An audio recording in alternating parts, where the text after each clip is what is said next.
apa kabar? Saatnya Anda menyimak berita Semarang bersama saya Tabita Putri. Sejumlah berita menarik akan kami sajikan untuk Anda. Berikut 3 berita utama hari ini. Pendaki perempuan yang sempat hilang di Gunung Slamet Purbalingga akhirnya ditemukan dalam kondisi selamat.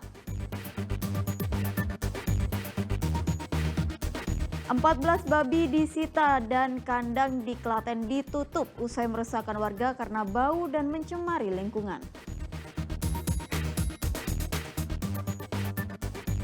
Ketua PSI Kaisang Pangarep turun gunung ke Jawa Tengah perintahkan kader untuk fokus memenangkan pasangan calon yang diusung.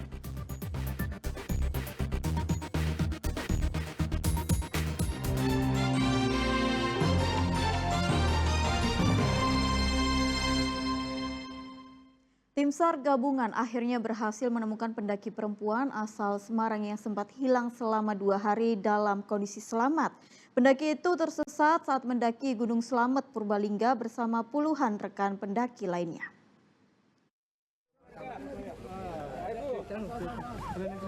Naomi Daviola langsung memeluk keluarga yang sudah menunggunya selama 2 hari. Pendaki perempuan asal Semarang ini akhirnya ditemukan dalam kondisi lemas setelah sebelumnya dinyatakan hilang di Gunung Slamet.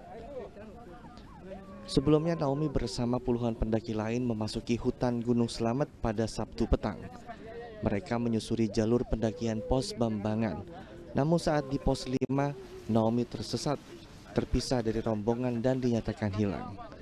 Berkat kegigihan tim SAR gabungan, Naomi akhirnya ditemukan dalam kondisi selamat setelah tim SAR melakukan pencarian selama 2 hari. Ini sangat-sangat luar biasa ya. Jadi koordinasi yang baik ini akhirnya menghasilkan hasil yang baik dan alhamdulillah saudari Naomi walaupun bertahan untuk 2 hari 2 malam di atas gunung tapi bisa pulang dengan selamat, itu adalah sebuah prestasi yang luar biasa bisa ditemukan oleh tim. Setelah dievakuasi dari dalam hutan, Naomi kemudian dibawa ke Rumah Sakit Muhammadiyah Purbalingga untuk memulihkan kondisi kesehatannya. Mardianto melaporkan dari Purbalingga.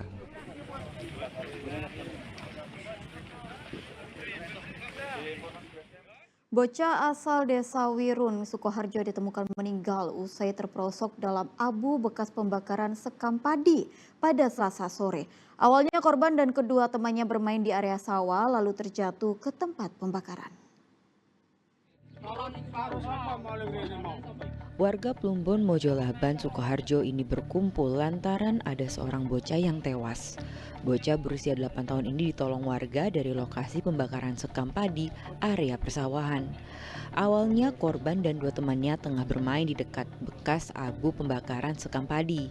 Namun korban terjatuh ke abu sekam yang masih panas dan sulit menyelamatkan diri. Kedua temannya lalu berteriak minta tolong. Namun setelah diselamatkan, korban sudah meninggal dunia dengan sejumlah luka bakar yang cukup parah.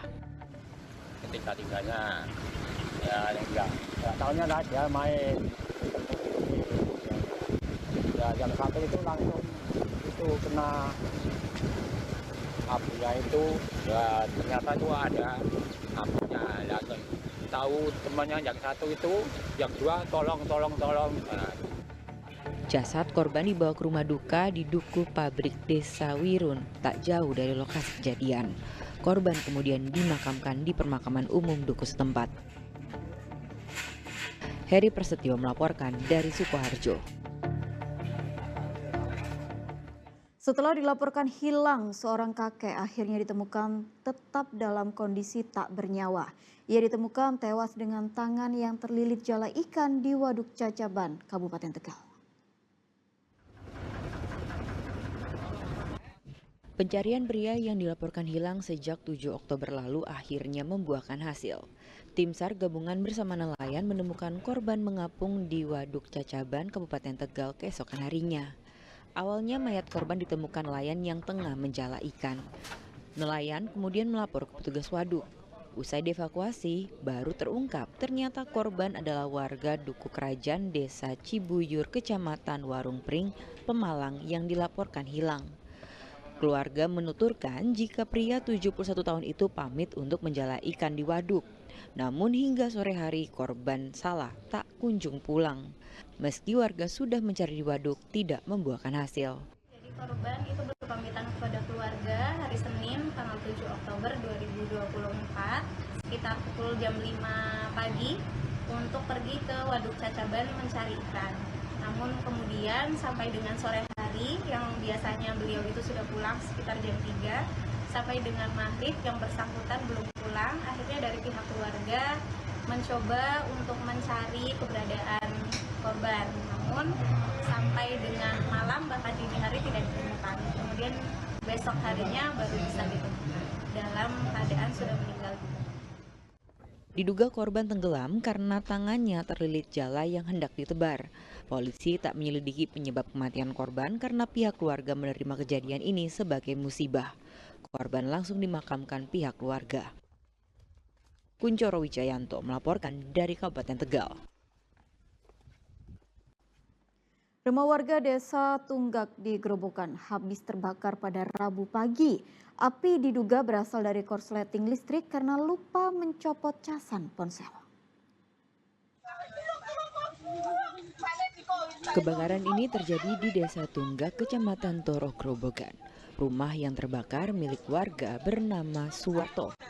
Api muncul dari ruang tengah rumah, lalu api membesar dan menjalar ke bangunan lain.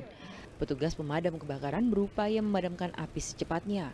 Usai pemadaman, petugas melakukan pendinginan. Dugaan awal penyebab kebakaran karena korsleting listrik casan ponsel yang masih menempel. Kebetulan dari warga juga itu perkiraannya ini dari listrik.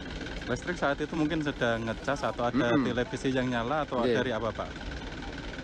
Ngendikannya itu dari ada yang ngecas. Ngecas apa ya itu? Yang di rumah ini kan ada anak-anak yang ini yang masih SMA mungkin ngecas. Ngecas ditinggal gitu Pak ya? Iya mungkin seperti itu. Apa mungkin cas saya masih nyangkut atau gimana, itu kan HP-nya diambil, kita kan kurang tahu. Tidak ada korban jiwa dalam peristiwa ini sebab seluruh penghuni rumah berada di luar untuk bekerja di sawah dan pergi sekolah. Karena terbuat dari kayu tak banyak yang tersisa, hanya kasur, meja, kursi dan barang pecah belah yang berhasil diselamatkan. Kerugian ditaksir mencapai ratusan juta rupiah. Arif Nur melaporkan dari Grobogan. Kandang babi di tengah permukiman warga Klaten akhirnya ditindak. Adanya aduan warga yang terganggu dengan bau dan pencemaran lingkungan, kandang babi itu pun ditutup. Petugas juga menyita 14 ekor babi dari kandang tersebut. Satu persatu babi dari kandang warga di Desa Mlese, Gantiwarno, Klaten ini disita petugas. Penutupan kandang babi milik Sugiharto ini karena tidak berizin. Lokasi kandang berada di tengah permukiman serta pengolahan limbah yang tak sesuai standar membuat kandang babi ini melanggar aturan Perda. Petugas mengatakan pelaku sempat melawan saat 14 babinya disita. Ya terjadi perdebatan sih, karena yang bersangkutan bersikukuh, tapi kita tetap mengacu kepada Perda kaitan dengan tata ruang. Sehingga apapun dan sudah dari dinas terkait sudah merekomendasi bahwa peternakan babi ini sudah melanggar Perda yang berlaku. Dampaknya apa sih Pak? Dampaknya bau, ya, bau sekali dan masyarakat di lingkungan sekitar terganggu. Kemudian juga limbahnya kan tidak dikelola dengan baik, walaupun dia membuat septic tank, tapi kan tidak memenuhi standar yang ada. Di tengah-tengah pemukiman ya Pak? Iya, di tengah pemukiman dan padat sekali. Selain melanggar aturan, keberadaan kandang babi di tengah permukiman juga menyebabkan polusi udara. Bau tak sedap dari kandang tercium hingga 2 RT. Apalagi saat musim hujan, baunya semakin menyengat. Pagi, siang, kalau itu membersihkan itu, mengasih makanan, bau sekali. Bikin pusing atau enggak? Pusing. Ganggu kesehatan. Ganggu kesehatan, Pak. Di Semit itu sakit-sakitan. Sebelahnya itu loh. Didengerin ya, Bu? Masih tahu nggak didengerin. Kalau pas musim hujan lebih parah tuh gimana? Paling parah, Pak. Bau sekali. Nggak hilang.